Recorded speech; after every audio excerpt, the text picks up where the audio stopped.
Welcome back to the Weekly Interceptor for your weekly air and missile defense news update. The fifth geosynchronous satellite in the space-based infrared system constellation, known as SBIRS, was recently delivered to Florida. SBIRS is the nation's premier missile warning satellite, providing 24/7 coverage to detect missile launches all over the world. The military satellite is the first to be built by Lockheed Martin's LM-2100 combat bus. Congress determined that this fifth satellite will be the second to last in the SBIRS constellation, opting to fund a successor program called Next Generation Overhead Persistent Infrared. SBIRS gained notoriety by providing a critical warning to seek cover after Iran launched more than a dozen ballistic missiles at U.S. and allied forces in Iraq in January 2020. More news will follow as we await Lockheed Martin's final test.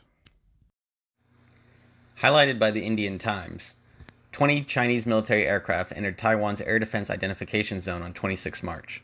In response, Taiwan sent missile defense systems to the southwestern part of its air defense identification zone to help monitor the situation. The Chinese aircraft flew in the airspace to the south of Taiwan through the Bashi Channel. The channel separates Taiwan from the Philippines.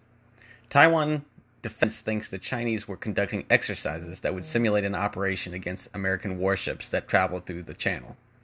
The Chinese breach of Taiwan's air defense identification zone mirrors Chinese sentiment that Taiwan is still Chinese territory and marks the largest incursion reported by the island's defense ministry.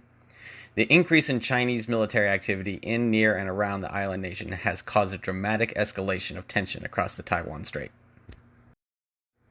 Raytheon Technologies unit, Collins Aerospace, has delivered the 600 Thrust Vector Actuation System for the U.S. Army's Terminal High Altitude Area Defense, commonly known as THAAD missile system.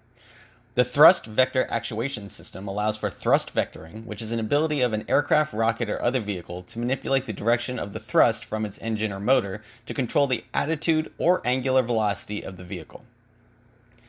THAAD is an easily transportable defensive weapon system designed to protect against hostile incoming threats such as tactical and theater ballistic missiles at ranges of 200 kilometers and altitudes of up to 150 kilometers, and acts as the upper-tier layer defense shield in the missile defense domain. The Thrust Vector Actuation System plays a substantial role in the flight power and steering direction of the THAAD missile. The updates to the actuation system are critical elements to current and future missile defense systems, especially as we see multi-domain environments becoming more complex to navigate. Lastly, satellite imagery suggests North Korea appears to be preparing to launch a new submarine capable of firing nuclear-capable ballistic missiles. Experts from the Stimson Center think tank analyzing the image think that the new vessel may be nearing completion or not already fully mission capable of conducting combat missions with the ability to launch ballistic missiles. The satellite images were taken on the east coast of the peninsula and shows that a floating dry dock has been positioned alongside the launch quay where the submarine is being prepared. The U.S. and South Korean intelligence are monitoring developments at the Sinpo shipyard, while the European Security Council is considering additional sanctions on the Pyongyang government in fear that they might be returning to the fire and fury diplomatic strategies of the past. Thank you for watching the Weekly Interceptor on YouTube. Join us next week for more missile defense news.